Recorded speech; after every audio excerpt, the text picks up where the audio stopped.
Добро, слушај, Заев денеска кај тебе таму, така? За утресне кај? Не бе, Заев денеска кај тебе. Немам информација, јас се сам сум истегнат. Кај Гечев бил, па дали динам и ја кај Гечев, тоа сакав да те прашам.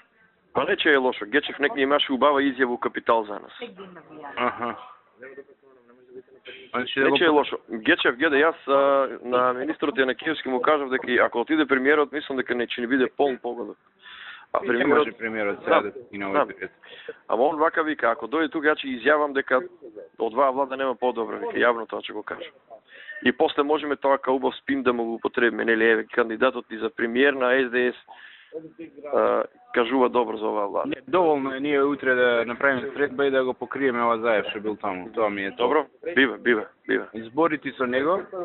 Ама нема он одма прифаќаше тоа, Бланко му е прифанато не. Океј, тоа е да го планираме. Не ја знам сетницата на памет, ама да го ставиме негде. Океј, ќе му се јавам сега на Антонио и ќе му кажем за ова. Така, баш. Океј, министре, поздрав.